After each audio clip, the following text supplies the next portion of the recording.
Have your name and address, please. Steve Rodgers, 3150 Washington Ridgeway. Your guys' job is not easy. I've clearly not run for your position. I know it's really difficult, so I appreciate you letting everybody speak.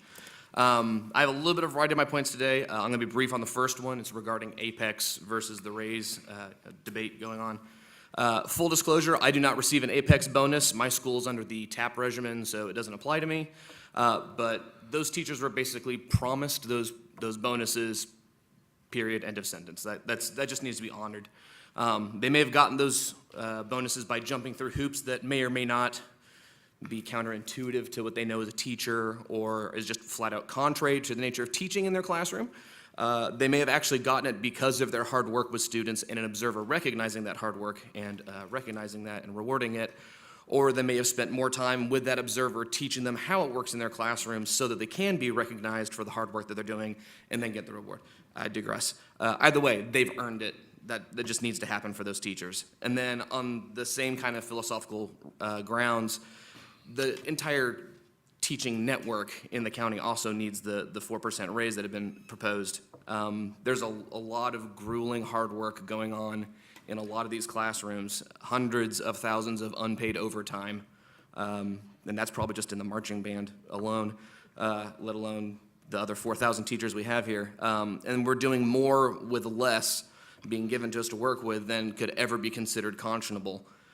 This default level of hump busting is consistently underrewarded compared to our peers in the local area, and it's clearly an issue that the board has supported before. So debate's done, both are deserved, hoorah, let's go after it, and just hopefully whoever's making that fight has a better tone than I do, because I know what I sound like. Second point, I was reading my email from last week and checking out the PDFs about Apex and RIF and transfer windows, and a notion came to mind that I hadn't really registered before. I saw the bit about reductions in force showing up for the first time, and kind of wondered, why do those positions have to go? I know there's a standard bit of attrition that comes from retirement and the accelerated pace of self-removal from the profession that we seem to be pretty good at here. It's not that it's a good thing, but we do seem to be very strong in this system about making people want to flee the profession before their retirement age. I looked down the PDF down around bottom of page 3 and saw the formula about evaluation scores affecting people on employment stuff. And here's what I gathered from it. A teacher getting a 3 is considered rock solid, although I'm not certain we're supposed to call it that anymore. You have to get a 3 in this cockamamey evaluation system, which is critically flawed, but it's the parameters we've got to work with, so we just follow the logic to its conclusion. To get a tenure in the state, you've got to have 4s and 5s, which are conveniently unattainable at most schools due to the don't give out 5s mandate that has expressly not been told to evaluators. And since a score of 3 won't get you that simple process, the protection of due process, the vote of confidence in your professionalism and abilities, it's not rock solid enough. So I guess that's why it's unofficially unwise to say rock solid, kind of like climate change in Florida. So a rock solid teacher gets a 3, but because of the glorious nature of TVOS scores, they may have the other half of what their value is as a 1, and then math ensues, averages out as a 2, and that can get you removed, and then you have to wait 2 years to reapply for your position. So you are a rock solid teacher, like someone we want to hang on to, but you can be removed from your job for having the audacity to teach at a struggling school or some whatever cockamamie situation that just leads to that TVOS thing. I find that to be, in reduced terms, crazy talk. And I might be misunderstanding the information that's on that page, but that's what it looks like when I read it on the bottom of page 3.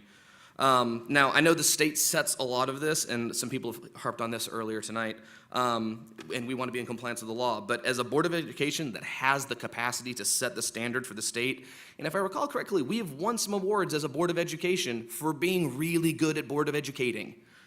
Why can we not raise up our collective voice to the state about how wrong this is? I assume we're trying to keep these great teachers. We can do this with a unified voice here. We drive people into early retirement for a lot of reasons. We can avoid this being one of them because it's just insane. We nearly unanimously raised our voice against vouchers, and that's clearly against the inclination of our new Commission of Education. If we can be 90%-ish in agreement against that policy held by our state leadership because we know it's not right for our students and we know it's not right for our school system, then why can't we do that on the evaluation system and get this TVOS stuff ejected? We need to protest this formally. It's something that's in your power. You'd be heroes for it, so I highly encourage that. Final point, done. On the calendar thing, and this is just one short funny thing. One of the arguments there was that over summer break they lose 1 to 3 months of learning, but the summer break's only 2 months, so that's not a great argument in favor of inserting long breaks if like you take 2 off and you lose 3.